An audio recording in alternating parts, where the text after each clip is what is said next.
আজকে মহান বিজয় দিবস।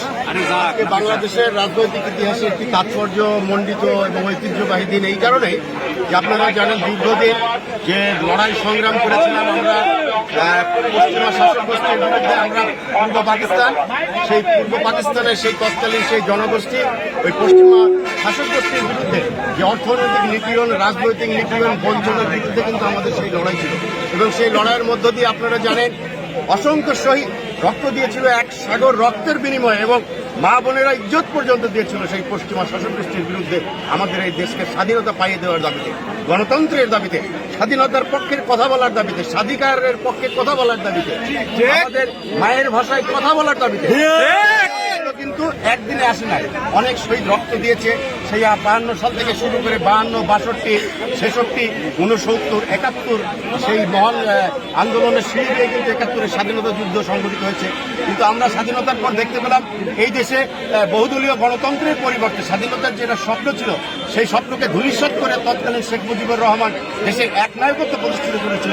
রাষ্ট্রপতি বাদশাহ ওয়ান পার্টি সিস্টেম একটি গভর্নমেন্ট প্রতিষ্ঠিত করেছিল এবং দেশের সমস্ত রাজনৈতিক দল এবং সংবাদপত্রে মাত্র 4টি সংবাদপত্র রেখে সমস্ত সংবাদপত্র বন্ধ ঘোষণা করেছিল। ধারাবাহিকতায় আপনারা জানেন ইতিহাসে অনেক ঘটনা ঘটেছে। তারপরে জানেন শেখ মুজিব যিনি স্বৈরাচারী শাসন ব্যবস্থা কায়েম করেছিলেন, একদলীয় বাকশাল কায়েম করেছিলেন স্বাধীনতার পরে, তারই কন্যা আবার 2008 সালে অবৈধভাবে ক্ষমতা আসার পরে সেও কিন্তু দীর্ঘ 16 বছরের দেশে সন্ত্রাসী এবং স্বৈরাচারী শাসন ব্যবস্থা কায়েম করেছিল, গুম খুন হত্যা করে হাজার হাজার নেতাকর্মীকে হত্যা করেছে বিএনপি এবং বিরোধী।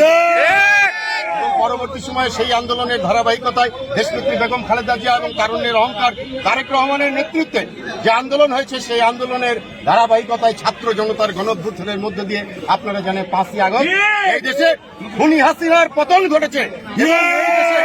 আমার মনে হয় বাংলাদেশে 71-এর পর আবার নতুন করে আবার স্বাধীনতা লাভ করেছে 5ই আগস্ট। একটি কথা আমি বলতে চাই, এই 5ই আগস্ট কিন্তু একদিনে ঘটে নাই।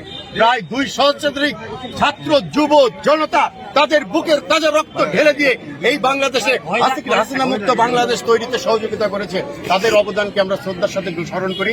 আমরা দেশে একটি যে নির্বাচন চাই, আমরা যে নির্বাচনের পরিবেশ ছিল না শেখ হাসিনা রাত্রিবেলায় যিনি ভোট না করেই দীর্ঘ 16 বছর রাষ্ট্রীয় ক্ষমতায় ছিল, আমরা বিএনপি, তারেক রহমান, বেগম খালেদা জিয়া মানুষের সেই ভোটাধিকার ফিরিয়ে দেওয়ার জন্য আন্দোলন করছে।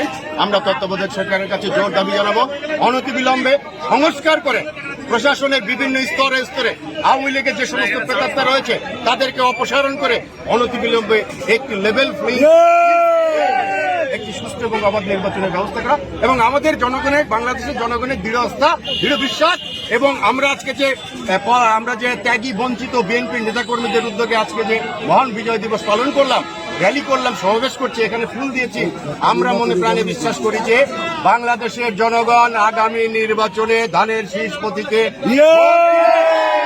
এবং খালেদা জিয়াকে প্রধানমন্ত্রী করবে। আসসালামু আলাইকুম।